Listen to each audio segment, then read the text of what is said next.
శ్రీ గురుభ్యో నమః. చిన్ననాటి చందమామ కథలకు స్వాగతం. ఈనాటి కథ శీర్షిక వనలక్ష్మి. రాసిన వారు ఎస్ పార్వతీభాయి, అనంతపురం. అనగనగా ప్రసన్న అనే అందాల బాలిక ఉండేది. ఆమె చాలా చురుకైనది. ఆ పిల్ల సముద్రపు ఒడ్డున నాగకన్యలతో ఆడుకునేది. ఆమె తల్లి వనలక్ష్మి. భూలోకమందు వనలక్ష్మి పండు అంటే పంటలు పండుతాయి, లేకుంటే లేదు. పూయి అంటే పువ్వులు పోస్తాయి, లేకపోతే లేదు. అందుకనే ఆమె పేరు వనలక్ష్మి. ఒకనాడు వనలక్ష్మి కూతురుతో, అమ్మాయి, ఇప్పుడు వరిచేలు కోతలకు వచ్చాయి కనుక ఈ సమయంలో నేను వాటిని కాపాడి ఏటికేడాది రాత్రింబగళ్ళు కష్టపడిన రైతులకు సాయపడాలి. నువ్వు నాగకన్యలతో ఆడుకుంటూ ఉండు, కానీ వాళ్ళను విడిచి ఒక్కతూ మాత్రం ఎక్కడికి పోబోకు అని చెప్పింది. అలాగేలే అంటూ ప్రసన్న ఉత్సాహంతో గెంతులేసుకుంటూ వెళ్ళిపోయింది. ప్రసన్న గొంతు వినబడగానే ఆమె నేస్తులైన నాగకన్యలు బిలబిలమంటూ వచ్చేసి ఇసుకలో కూర్చున్నారు. వాళ్ళు కొంతసేపు పిచ్చుకగుళ్ళు కట్టుకున్నారు. మళ్ళీ వాటిని పడగొట్టివేశారు. తర్వాత నాగకన్యలందరూ తాము తీసుకువచ్చిన నత్తగుళ్ళలతో ఒక అందమైన దండగుచ్చి దానిని ప్రసన్న కంఠానికి తగిలించారు. ప్రసన్న పూలతోటలోంచి తెచ్చిన పూలతో మాలికలు చేసి వాళ్లకు వేసింది. ఈ విధంగా వాళ్ళు చాలాసేపు ఆడుకున్నాక వాళ్లతో ప్రసన్న, మనం ఇంకా కొంచెం దూరం వెళదాం రండి, అక్కడ రకరకాల పువ్వులు, వింత వింత పువ్వులు ఉన్నాయి, చక్కా దండలు గుచ్చుకుని ఆడుకుందాం అని పిలిచింది. అందుకు వాళ్ళు, తడిజాగా దాటి పొడిగా ఉండి చోటికి వస్తే మాకు జబ్బు చేస్తుంది కనుక మేము రాము అని ఖచ్చితంగా చెప్పేశారు.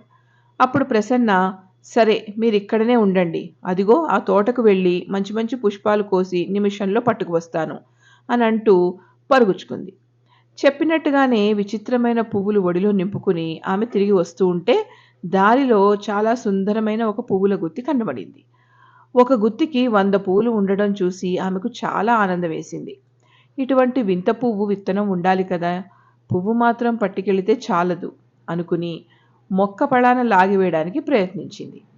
ప్రసన్న కష్టపడి లాగగా కొంతసేపటికి మొక్క వేళ్లతో సహా ఊడొచ్చింది. కానీ ఆ ఊడి వచ్చిన రంధ్రం చూస్తూ ఉండగానే పెద్దదైపోయింది. భూమి కింద నుంచి పెళపెళమనే ధ్వని కూడా వినబడింది. క్రమంగా ప్రసన్నకు గుర్రాలు పెరుగుతున్నట్టు, రథం నడుస్తున్నట్టు కూడా అలికిడయింది.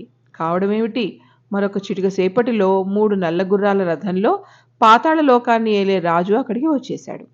ఆమె భయపడి అమ్మా అమ్మా అని కేకలు వేసింది. కానీ వనలక్ష్మికి ఈ కేక వినపడలేదు. ఇంతలో పాతాళరాజు ప్రసన్నను పట్టి రథం పైన కూర్చోబెట్టుకుని వాయువేగంతో తన లోకానికి తీసుకెళ్లిపోయాడు. ఆమె బెంగతోనూ భయంతోనూ ఎడతెరిపి లేకుండా ఏడవడం చూసి రాజు, ప్రసన్న, నీవు నాకు రాణిగా ఉండు, నీవు ఏమి కోరినా సరే క్షణంలో తెచ్చి ఇస్తాను, నీకు వచ్చిన భయమేమీ లేదు అని అనేక విధాలు నచ్చజెప్పాడు. ఏమైనా సరే నేను ఇక్కడ ఉండను, నన్ను మా అమ్మ దగ్గరికి పంపించేయండి అని ప్రసన్న పోరు పెట్టింది. కొంతసేపటికి వనలక్ష్మి వచ్చి కూతుర్ని పిలిచింది. ప్రసన్న పలకలేదు. సముద్రపు ఒడ్డుకు వచ్చి ఆమెతో రోజు ఆడుకునే నాగకన్యలను అడిగింది. వాళ్ళు జరిగిన సంగతంతా చెప్పారు. అప్పుడు వనలక్ష్మి, ఇది కొంటెపిల్ల, ఒక్కతే ఎక్కడికో పోయి ఉంటుంది, ఏం ఆపద వచ్చిందో అని అనుకుని చాలా విచారించింది.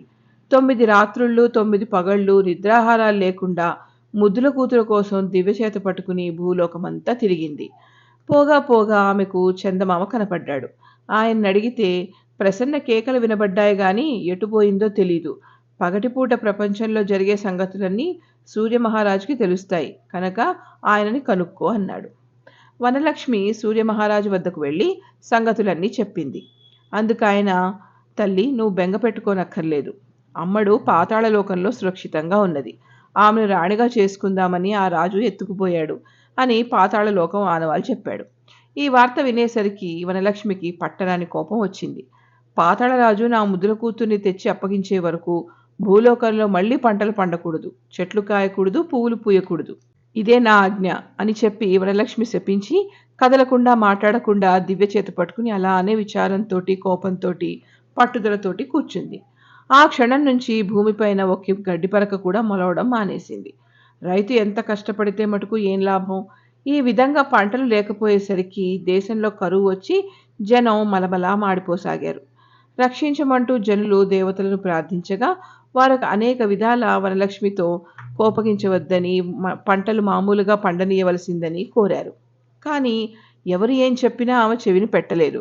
అప్పుడు అందరూ ఆలోచించి ప్రసన్నను తిరిగి తీసుకురావడానికి రాయబారిని పంపించారు. అక్కడ పాతాళరాజు ప్రసన్నను ఎంతో లాలించి దయగా చూస్తున్నాడు. ఎప్పటికైనా ఆమెకు తన మీద ప్రేమ కలగకపోతుందా అని ఆయన ఆశ. కానీ రాజు సొమ్ము చీపురు ముల్లంతైనా తనకు చెందినట్టయితే ఆయనకు రుణపడిపోవలసి వస్తుందని జంకుతో ప్రసన్న పచ్చి మంచినీళ్ళైనా ముట్టేది కాదు. ఎంతో విలువైనవి అపురూపమైనవి తినుబండారాలు ప్రత్యేకంగా తయారు చేయించి, ప్రసన్న, ఇప్పటి వరకు నువ్వు ఇక్కడ ఒక్క కణమైనా కొరక్కపోవడం బాగులేదు. ఇదిగో ఇవి తిను, నాకు సంతోషంగా ఉంటుంది అని ఆమె ముందుంచాడు. నాకివేమీ వద్దు, మా అమ్మ తోటలో పండు కావాలి, నన్ను తీసుకుపోయి భూలోకంలో వదిలేయండి అని కోరింది. అలా కాదు, మీ తోటలో పళ్ళు నేనే ఇక్కడికి తెప్పించుతాను అని అంటూ ఆ పని మీద అనేక మంది భటులను పంపించాడు. అంతమంది భటులు వెళ్ళి భూలోకమంతా వెతికి ఒక ఎండిపోయిన దానిమ పండు పట్టుకురాగలిగారు. ఆ పండు చూడగానే ఆకలితో ఉన్న ప్రసన్న ఇక తప్పదనుకుని అందులో నుంచి 6 గింజలు తీసుకుని నోట్లో వేసుకుని చప్పరించింది. ఇంతలో ప్రజలు పంపిన రాయబారి కోటలోకి వచ్చి ప్రసన్నను తల్లి వద్దకు రమ్మన్నాడు. తన చేతిలో దానిమ్మ పండు చూసి తొందరపడి 6 గింజలు నోట్లో వేసుకున్నందుకు ఆమె విచారించింది. ఆమె ఆ గింజలు తినడం చూసి పాతాళరాజు సంతోషించాడు. సరే ప్రసన్న, నీకంతగా వెళ్ళిపోవాలనుంటే వెళ్ళిపోవచ్చు. కానీ నా రాజ్యంలో 6 దానిమ్మ గింజలు తిన్నావు గనక ఏడాదిలో 6 నెలలు ఇక్కడికి వచ్చి నాతో పాటు ఉండాలి అన్నాడు. సరే అని ప్రసన్న రాయబారి వెంబడి వెళ్ళిపోయింది. ప్రసన్న తల్లిని చూడగానే ఆమె ఒడిలో దూరిపోయింది. కూతురు కంటపడగానే వనలక్ష్మికి కోపమంతా మాయమైపోయింది. ఆమె పెట్టిన శాపం వెంటనే తీసివేసింది. తక్షణమే భూలోకమంతా కనుల వైకుంఠంగా పచ్చటి పైరులతో అందమైన పూలతో మళ్లీ కలకలలాడింది. పాతాళరాజు పెట్టిన షరతు విని వనలక్ష్మికి కోపం వచ్చింది. కానీ ప్రసన్న, అమ్మా, ఇందుకోసం నువ్వు బెంగ పెట్టుకోవద్దు, ఆయన చాలా దయకలవాడు, నాకు ఏ లోపము చేయడం లేదు అని చెప్పేసరికి వనలక్ష్మి ఆ మాటకు ఒప్పుకుంది. ఇంతటితో ఈ కథ కంచికి, మనం ఇంటికి.